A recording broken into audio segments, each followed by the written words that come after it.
कार्यक्रमको साथमा कुमारी बैंक सबैका लागि सधैँका लागि, ग्लोबल आइएमई बैंक सबैका लागि बैंक,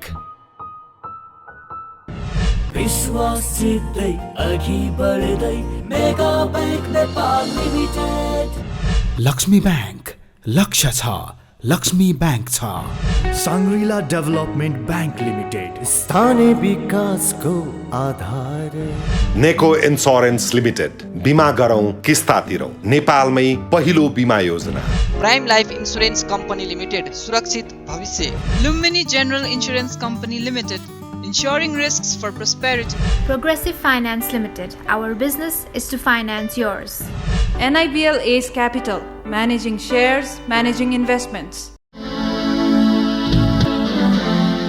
नेपालमा गत वर्षको तुलनामा यस वर्ष धान उत्पादन 8.74% घटेको छ।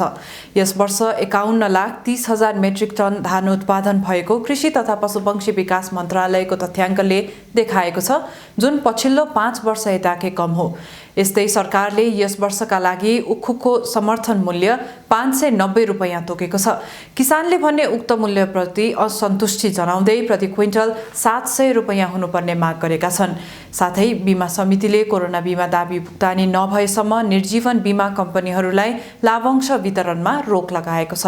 नमस्कार, कार्यक्रम अर्थको आजको श्रृङ्खलामा म आकांक्षा उपाध्याय स्वागत गर्दछु। आजको कार्यक्रममा हामी आयल निगमको घाटा चुलिँदै ग्लोबल आइएमई बैंक 16औं वर्षमा प्रवेश र विभिन्न बैंक तथा वित्तीय संस्थाको लाभांश पारित लगायत साताका थप आर्थिक गतिविधि लिएर उपस्थित भएका छौं। आउनुस् आजको कार्यक्रम सुरु गरौं। पछिल्लो समय नेपाल आयल निगमको घाटा चुलिँदै गएको छ। अन्तर्राष्ट्रिय बजारमै पेट्रोलियम पदार्थको मूल्य आकाशिँदा त्यसको असर निगमलाई समेत परेको छ। निगमको घाटा बढ्दै जाँदा आपूर्ति नै प्रभावित हुन सक्ने चिन्ता व्यक्त गर्न थालिएको छ। यद्यपि पेट्रोलियम अत्यावश्यक वस्तु भएकाले यसको आपूर्तिमा असर पर्न नदिनेतर्फ सरकार प्रतिबद्ध रहेको बताइएको छ। पेट्रोलियम पदार्थको मूल्य अन्तर्राष्ट्रिय मूल्यले निर्धारण गर्छ। हाम्रो हकमा खास गरेर डलरसँगको एक्सचेन्ज रेट पनि यसको प्रमुख कारकको रूपमा रहेको छ। अन्तर्राष्ट्रिय बजारमा मूल्य बढेको कारणले गर्दा अहिले नेपाल आयल निगमले तदनुरूप मूल्य समायोजन गर्न नसक्दा घाटाको मात्रा बढेर गएको छ। तर यो सरकारले जिम्मेवारी लिएको अत्यावश्यक वस्तु भएको हुनाले आपूर्तिमा यसले असर नपर्ने गर्न उपायहरू अवलम्बन गर्न हामी प्रयत्नशील छौँ। आपूर्तिमा असर पर्दैन। स्वचालित मूल्य प्रणाली अनुसार पाक्षिक रूपमा पेट्रोलियम पदार्थको मूल्य निर्धारण हुने गरेको छ। यद्यपि यो प्रणाली पूर्ण रूपमा कार्यान्वयन गर्न नसकिएको निगमले बताएको छ। निगमका अनुसार स्वचालित मूल्य प्रणाली लागू गर्दा कतिपय अवस्थामा अर्थतन्त्रका अन्य आयाममा समेत नकारात्मक असर पर्ने गरेको छ। मूल्य समायोजन गर्दा मूल रूपमा अर्थतन्त्रका अन्य आयामहरू, आयल निगमको वित्तीय स्वास्थ्य र जनताको क्रय शक्ति, यो तीनवटा मूल्य मुख्य विषयहरूलाई आधार मानेर हामी मूल्य निर्धारण गर्छौँ। त्यसो गर्दा कहिलेकाहीँ खरिद गरेको भन्दा कम मूल्यमा बेच्नुपर्ने अवस्था आउँछ। स्वाभाविक रूपमा त्यस्तो बेलामा आयल निगमको घाटा चुलिएर जान्छ। तर स्वचालित मूल्य प्रणाली मात्र भनेर यसलाई निर्धारण गर्न नसक्दाखेरि गर्दाखेरि अर्थतन्त्रमा नकारात्मक असर पर्छ कि भन्नेतर्फ हामी बढी गम्भीर हुन्छौँ। त्यसैले गर्दा पूर्ण रूपमा यो लागू गर्न सकिएको छैन। हाम्रो प्रयत्न सबैलाई सन्तुलित रूपमा अगाडि बढाउने नै हुन्छ। पेट्रोलियम पदार्थको मूल्य वृद्धि हुँदा उपभोक्ता प्रत्यक्ष मारमा पर्छन्। यो अवस्थालाई दृष्टिगत गर्दै मूल्य नियन्त्रणका लागि मूल्य स्थिरीकरण कोषको रकम परिचालन गर्ने तयारी समेत गरिएको छ। यद्यपि यो दिगो समाधान नभएकाले दीर्घकालीन उपायको खोजी गर्नुपर्ने खाँचो औँल्याइएको छ। मूल्य स्थिरीकरण कोष एउटा महत्त्वपूर्ण औजार हो जसले मूल्यलाई हामी नियन्त्रण गर्न सक्छौँ। तर कोषमा कति रकम जम्मा भएको छ भनेर हेर्नुपर्ने हुन्छ। कोषमा पर्याप्त रकम जम्मा गर्ने र अरू उपकरणहरू प्रयोग गर्ने, आवश्यक पर्दाखेरि अरू उपकरणहरू प्रयोग गरेर आयल निगममा मात्र यो सक आउने कुरोलाई चाहिँ अलिकति नियन्त्रण गर्न सक्यो भने र मूल्य स्थिरीकरण कोषमा नाफा भएको बेलामा अथवा चाहिँ सहजताको बेलामा अलिक बढी रकम जम्मा गर्न सकियो भने सो कोषलाई परिचालन गरेर मूल्यलाई चाहिँ नियन्त्रणमा राख्न सकिन्छ। र साथमा हामीले यो मूल्यको निर्धारण गर्दाखेरि छिमेकी बजारहरू, छिमेकी मुलुकका हाम्रा चाहिँ नजिकका बजारहरूमा पेट्रोलियम पदार्थको मूल्य के छ भन्ने कुरालाई समेत उचित ध्यान दिएर गर्नुपर्ने हुन्छ। यी सबै कुराहरूलाई हेरेर निर्धारण गर्दाखेरि दीर्घकालीन रूपमा हामी एउटा टुङ्गोमा पुग्न सक्छौँ। यस्तै पेट्रोलियम पदार्थको प्रतिस्पर्धी मूल्यका लागि यसको आयातमा निजी क्षेत्रलाई बाटो खोलिदिनुपर्ने बहस समेत हुने गरेको छ। यद्यपि पेट्रोलियम रणनीतिक महत्त्वको वस्तु भएकाले नीतिगत रूपमा गम्भीर छलफलबाट मात्रै निष्कर्षमा पुग्न सकिने बताइएको छ। यो नीतिगत विषय असाध्यै गम्भीर र नीतिगत विषय हो। पेट्रोलियम पदार्थलाई हामी रणनीतिक महत्त्वको अत्यावश्यक पदार्थ भनेका छौँ। त्यसैले यसमा निजी क्षेत्रलाई कति संलग्न गराउनुपर्छ, संलग्न गराउनु उचित छ छैन, संलग्न गराउँदा के शर्तमा गराउन सकिन्छ, यो बारेमा गम्भीर विश्लेषण गरेर मात्र एउटा निष्कर्षमा पुग्न सकिन्छ। मूल उद्देश्य भनेको पेट्रोलियम पदार्थको सहज आपूर्ति र मूल्य क्रय शक्तिसँग मिल्ने गरेर मूल्य निर्धारण हो। त्यतातर्फ सरकार प्रयत्नशील छ। स्वचालित मूल्य प्रणाली लागू गर्दा उपभोक्तालाई अधिक भार पर्नबाट जोगाउन निगमले मूल्य स्थिरीकरण कोष बनाएको थियो। निगमका अनुसार हाल यो कोषमा 15 अर्ब 34 करोड रुपियाँ जम्मा भइसकेको छ। अहिले निगमको मासिक घाटा 3 अर्ब 15 करोड रुपियाँभन्दा बढी रहेको बताइएको छ। निगमले इन्डियन आयल कर्पोरेसन IOCसँग खरिद गर्ने मूल्यमा विभिन्न 9 शीर्षकको लागत जोडेपछि उपभोक्ता मूल्य कायम हुने गरेको छ। बिजनेस राउन्डअप अघि छोटो ब्रेक।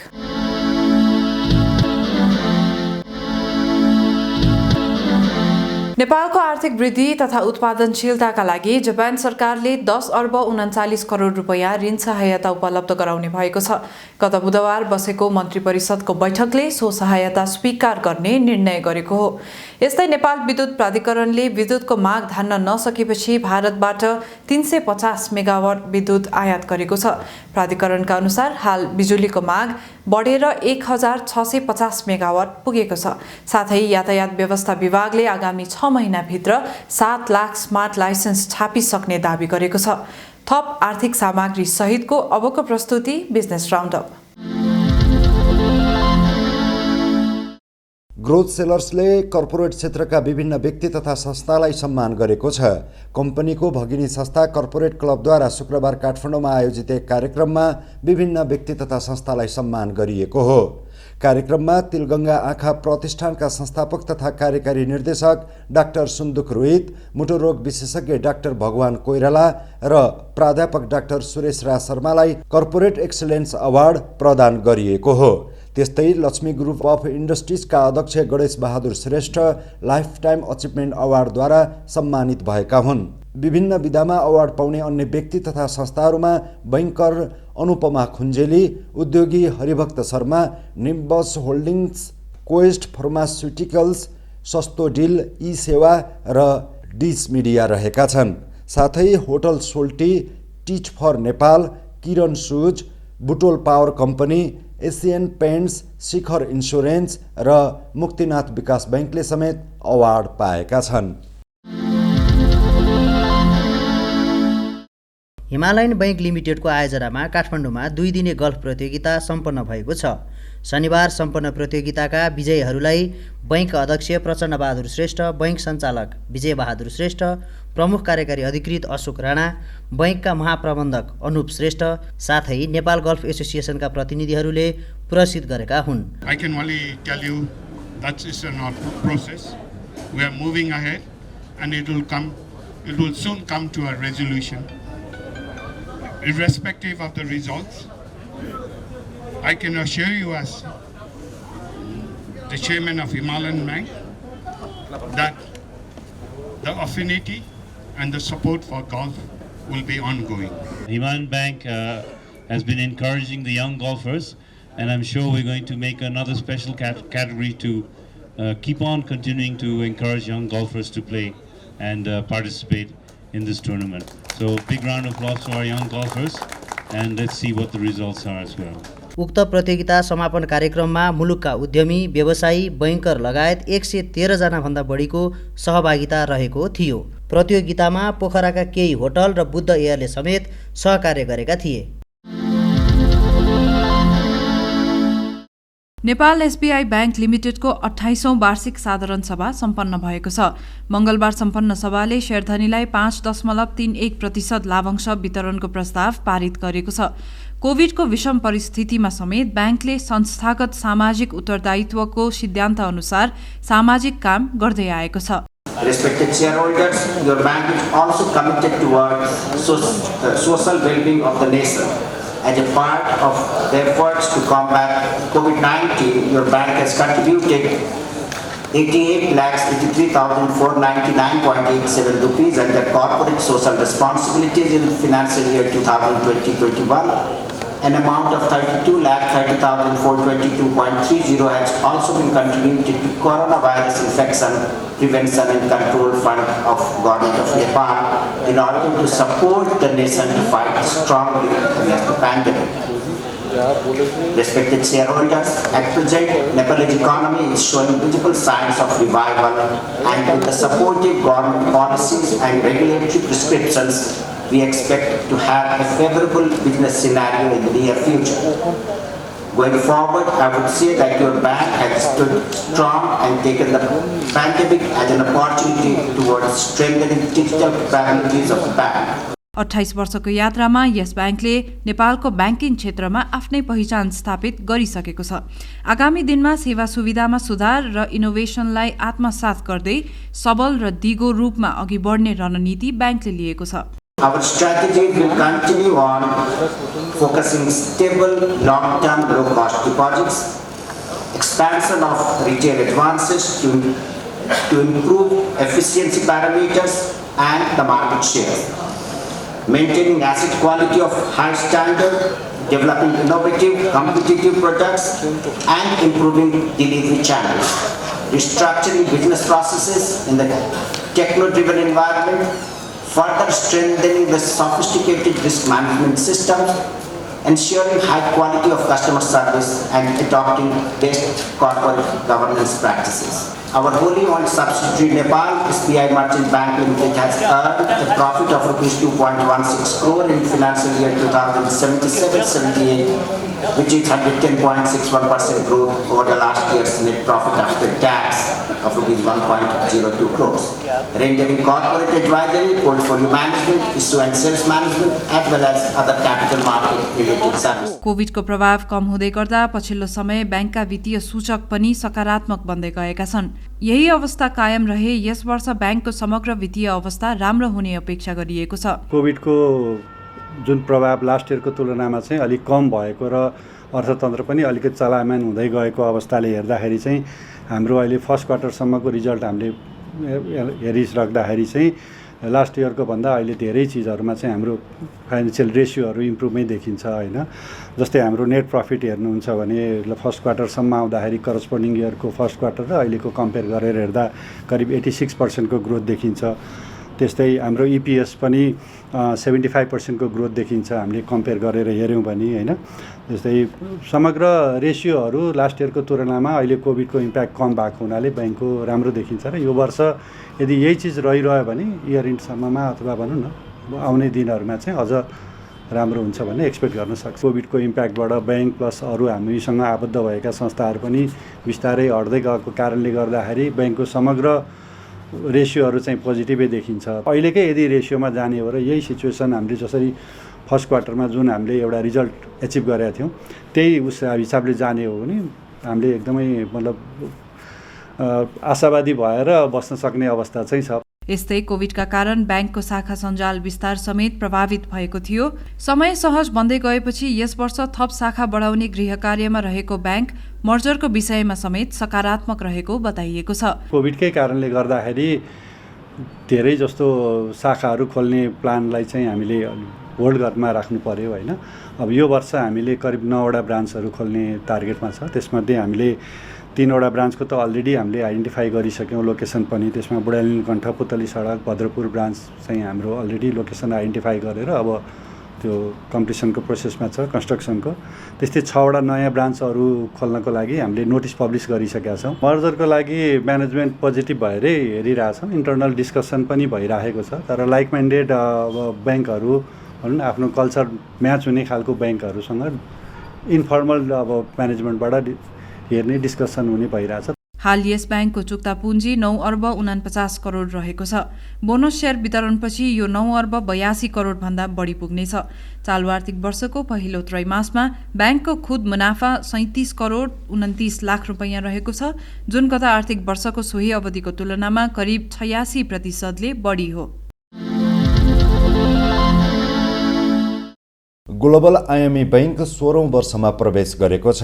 तत्कालीन जनता बैंक सहित 18वटा बैंक तथा वित्तीय संस्था मिलेर बनेको यो बैंक अधिकांश वित्तीय सूचकमा अब्बल रहँदै आएको छ।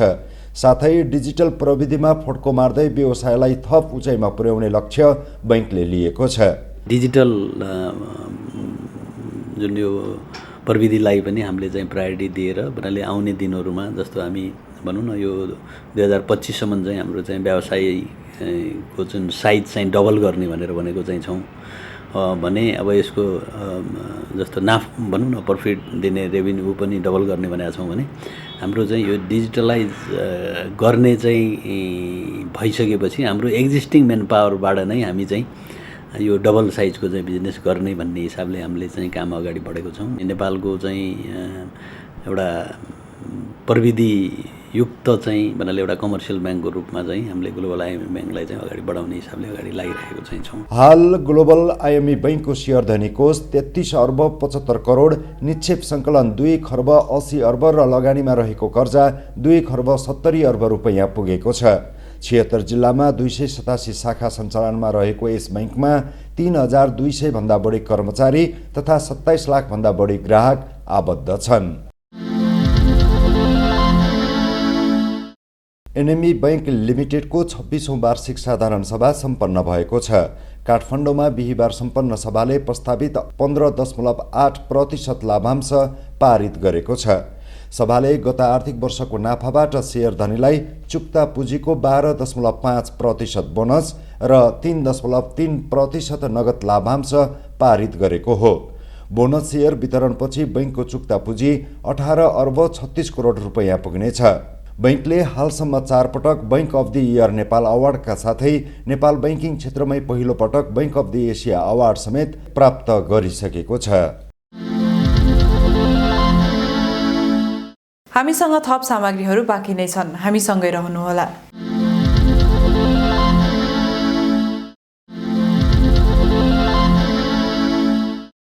विद्युतीय सामग्री निर्माता कम्पनी सोनी ग्रुपले विद्युतीय सवारी साधन बनाउनका लागि नयाँ कम्पनीको स्थापना गर्ने भएको छ।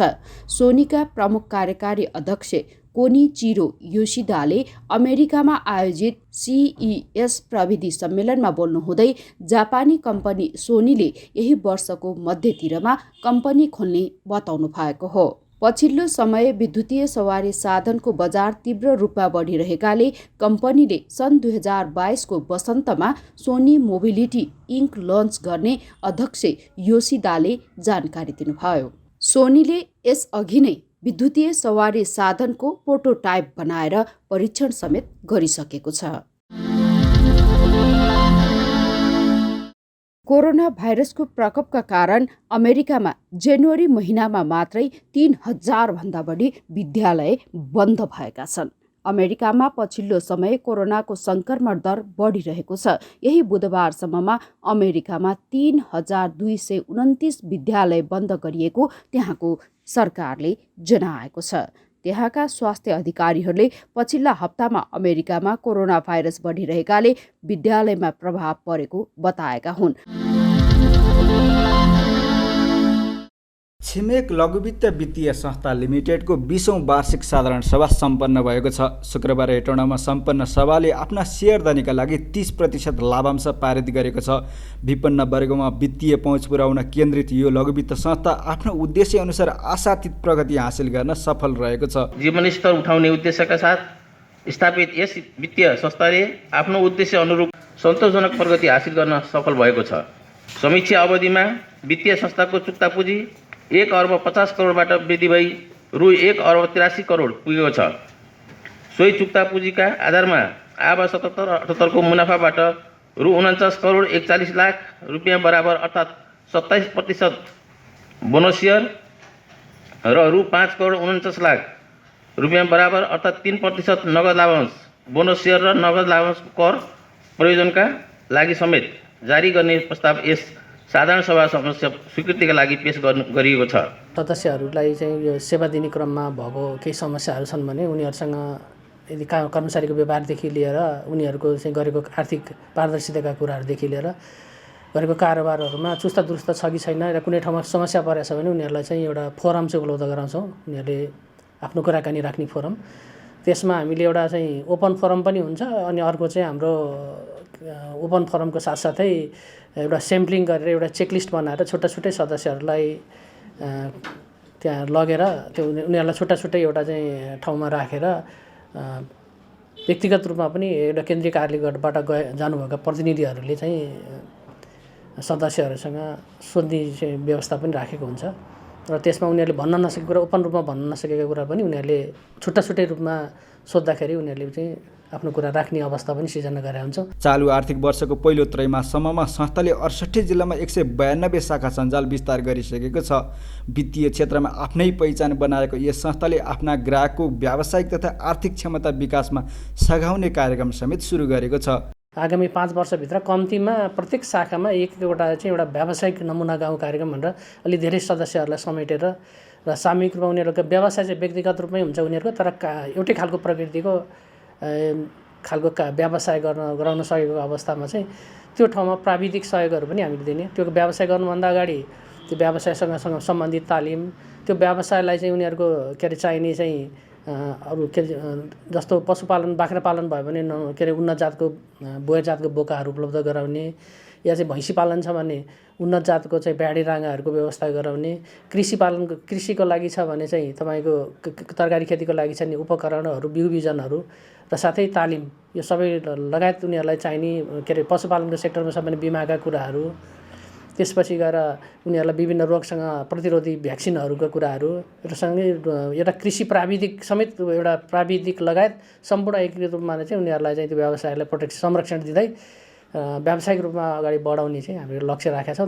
यस्तै हाल लघुवित्त संस्थाहरूमा कर्जाको दोहोरोपना चुनौतीको रूपमा देखिएको छ। यो समस्या न्यूनीकरणका लागि छिमेक लघुवित्तले सेवा सुविधा परिमार्जनका साथै विभिन्न अनुदान, प्रोत्साहन र सिप विकासका कार्यक्रम अघि सारेको छ। छिमेकले चाहिँ यो दोहोरोपनालाई कम गर्नको लागि आफ्नो सेवा सुविधा पनि त्यसै अनुसार परिमार्जित गरेको छ र त्यसमा चाहिँ यसले विस्तृत डुप्लिकेसनलाई कम गर्नको लागि छिमेकमा मात्रै बस्ने सदस्यलाई प्रोत्साहनको व्यवस्था गरेछ। छिमेकमा मात्रै बस्ने सदस्यलाई व्यावसायिक रूपमा पशुपालन र कृषिमा आधारित व्यवसाय सञ्चालन गर्नको लागि तालिमदेखि लिएर प्राविधिक सहयोगदेखि लिएर उनीहरूलाई अनुदान सहयोगका कुरादेखि लिएर उनीहरूलाई चाहिने चाहिँ व्यवसायलाई अगाडि बढाउनको लागि उन्नत नस्ल सुधार कार्यक्रमहरूदेखि लिएर त्यो उनीहरूलाई चाहिने उन्नत बिउ बिजनहरूको कुरादेखि लिएर सम्पूर्ण एकीकृत रूपमा चाहिँ एउटा कृषि प्राविधिक सहयोग सहितको एकीकृत रूपमा चाहिँ सहयोग गर्ने व्यवस्था पनि गरेछ। पछिल्लो समय वित्तीय कारोबार डिजिटल बन्दै गएका छन्।